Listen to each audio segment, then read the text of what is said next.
There's a pattern hiding inside Killing Floor 3's story that I don't think enough people have actually noticed yet. A scientist believes he's found something that can fix what's wrong with humanity. He tested on people who never fully understood what they agreed to. The people closest to him either become devoted followers or turn against him entirely. And when the world finally tries to take his work away, he doesn't hand it over. He becomes the proof himself. That's not Dr. Moorcroft's story. That's Kevin Clamely's story, the founder of Horzine, decades before Moorcroft ever existed, and the unsettling part is that Moorcroft is currently walking through every single step of it, seemingly without realizing he's doing it. This is the story of Dr. Emmanuel Moorcroft, what he actually believes, why people follow him into committing crimes, and why the most disturbing theory about where his story is heading isn't speculation at all. It's already happened once before we get into Moorcroft specifically. Let's quickly set up where he actually fits into this world, since this is a deep dive on one character and it helps to know the bigger picture. First, Killing Floor 3 takes place in 2091. 70 years before that, a corporation called Horzine was contracted by the British government to develop genetically engineered super soldiers.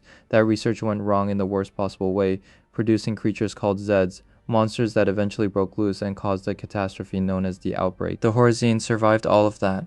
The company rebuilt, rebranded, and kept operating, because by that point it was too deeply woven into global infrastructure for any government to actually shut it down. And somewhere inside that surviving company, decades later, a man named Dr. Emmanuel Moorcroft rose to one of the most powerful research positions Horzine has. That's the world he's operating in, a company already responsible for one apocalypse, still allowed to keep doing exactly the kind of research that caused it the first time. Now let's talk about the man himself. Moorcroft is the chief scientist and head of Horzine's R&D Red Division. That title matters more than it sounds like it should. This isn't a side department handling minor product research.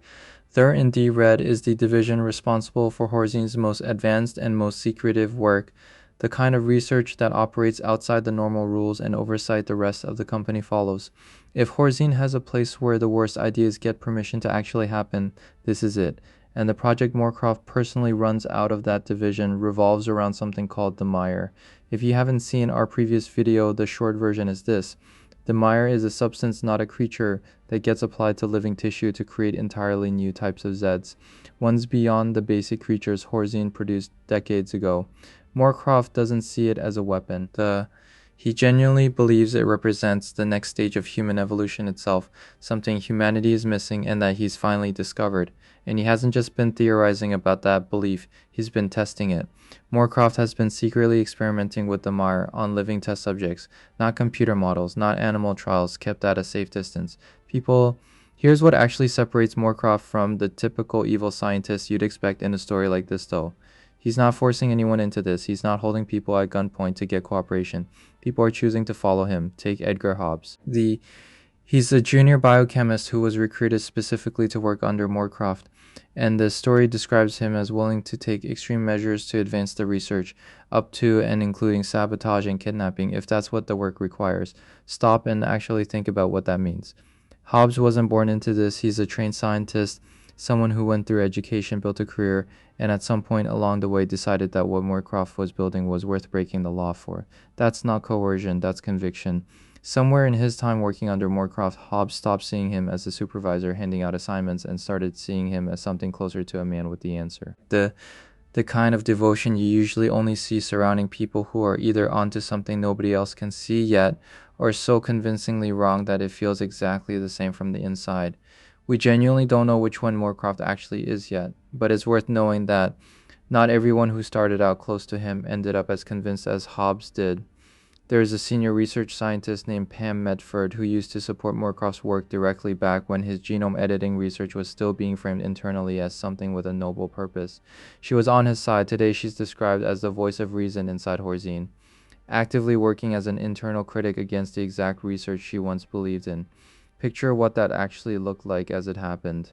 The two scientists in the same lab, working on the same research, both convinced it mattered, and at some point only one of them stayed convinced. Something Medford witnessed along the way was enough to completely flip her position, not soften it slightly, reverse it entirely, all the way to the point where she's now actively trying to stop the man she used to support. And as far as we know, watching that happen didn't change Moorcroft's mind even slightly. So if you step back and ask who Moorcroft actually is underneath the title and the research, here's the honest answer. He's a man who believes humanity itself is incomplete, who's convinced one substance, the mire, is the missing piece that finishes what evolution left unfinished. The who's tested that belief directly on living people without their full understanding, who's built a small circle of followers willing to commit actual crimes on his behalf, while simultaneously losing the one peer who understood the science just as well as he does and lost faith in him completely on its own. That's already a genuinely compelling villain, but here's where the story gets a lot more unsettling, because Moorcroft isn't the first person inside Horzine to believe something almost identical to this. He's just the second person to take it this far. To understand why that comparison matters, we need to go back to where this entire franchise actually started, with the man who founded Horzine in the first place, Kevin Clamely. Clamely didn't start out as a villain either.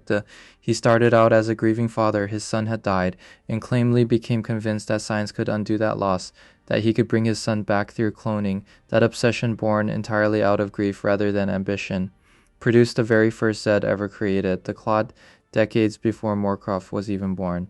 And once that creature existed, Clamely didn't stop. Eventually, the British government moved to shut his entire research program down, deciding it was too immoral to continue even by the loose standards of a covert defense project.